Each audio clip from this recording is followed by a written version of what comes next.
आज Doubtnut app download करें। Doubtnut पर अपने सभी गणित, रसायन विज्ञान, भौतिक विज्ञान और जीव विज्ञान के डाउट्स का करो सफाया। बस प्रश्न की फोटो खींचो, एक ही प्रश्न को क्रॉप करो और तुरंत वीडियो सोल्यूशन पाओ। अभी डाउनलोड करें। हेलो दोस्तों, प्रश्न यह है, प्रतिरोध से आप क्या समझते हैं? 10 ओम के एक मोटे तार को पतले तार से खींचा जाता है जिससे इसकी लंबाई 4 गुना हो जाती है। इसका नया प्रतिरोध ज्ञात कीजिए। ठीक है, पहले भाग में प्रश्न क्या कह रहा है कि प्रतिरोध से आप क्या समझते हैं। प्रतिरोध को हमें परिभाषित करना है। प्रतिरोध, ठीक है, प्रतिरोध को हम कैपिटल आर से दिखाते हैं। अगर इसकी परिभाषा समझे तो प्रतिरोध क्या होता है? पदार्थ का एक गुण होता है। ये क्या होता है? एक पदार्थ का गुण होता है। पदार्थ का गुण। और यह पदार्थ का गुण किस प्रकार का होता है? जो किसी वैद्युत परिपथ में अगर इसको लगा दिया जाए तो क्या होता है? वो किसी धारा के मार्ग में जो अवरोध पैदा करता है उसे हम क्या कहते हैं? प्रतिरोध कहते हैं। अवरोध का मतलब क्या होता है? उसे बहने से रोकता है, तो उसे क्या कहते हैं? प्रतिरोध कहते हैं। ठीक है, और प्रतिरोध की अगर हम बात करें तो प्रतिरोध एक हमारी अदिश राशि होती है जिसमें कोई दिशा नहीं होती है। ठीक है, इसमें रुकावट पैदा करने वाला एक गुण होता है, जिसकी खोज अगर हम देखें, इसकी खोज किसने की थी प्रतिरोध की? वो की हुई थी जॉर्ज ओम ने।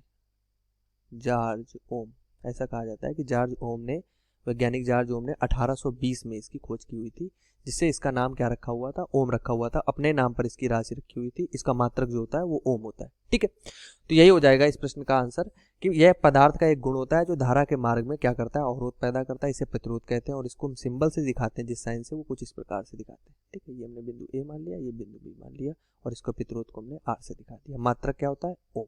ठीक, ये साइन होता है ओम। अब प्रश्न में आगे बात करते हैं। क्या कह रहा है कि 10 ओम का एक मोटे तार का चालक है हमारे पास। ठीक है, 10 ओम का था। ठीक, ये हमने मान लिया। 10 ओम का हमारे पास ये चालक तार था। इसका प्रतिरोध, प्रारंभिक प्रतिरोध R1 मान लेते हैं 10 ओम का, और इसकी लंबाई को हम यहाँ से लिख लेते हैं L को। फिर हमने क्या किया?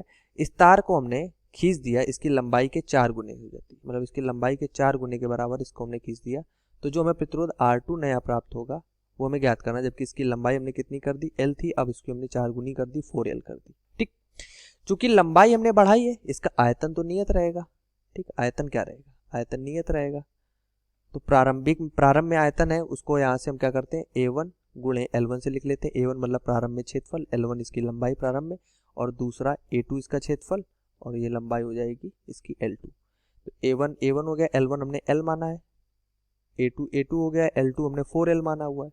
तो यहाँ से A1 A2 और L में संबंध आ जाता है। L तो हमारा कैंसिल आउट हो जाएगा, A1 A2 में संबंध आ जाता है। A2 बटे A1 जो होगा, ये A2 बटे A1 जो होगा वो 1/4 के इक्वल होगा। ठीक, ये हमारे यहाँ से आ जाएगा। मतलब A2 जो होगा अगर हम देखें वो A1/4 के बराबर होगा।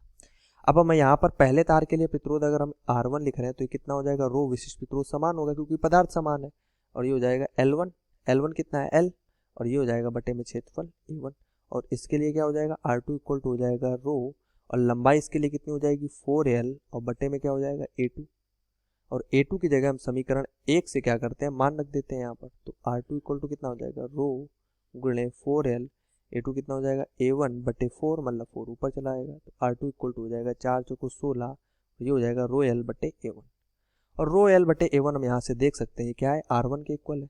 तो R2 इक्वल टू कितना आ जाएगा? 16 R1, और R1 हमें 10 ओम दिया गया है, तो 16 गुणे 10 मतलब कि कितना आ जाएगा? 160 ओम का नया प्रतिरोध आ जाएगा, जो कि प्रश्न का आंसर होगा। 160 ओम का नया प्रतिरोध होगा। धन्यवाद। कक्षा 6 से 12वीं से लेकर नीट, IIT, JEE वो एडवांस के लेवल तक 1 करोड़ से ज्यादा छात्रों का भरोसा।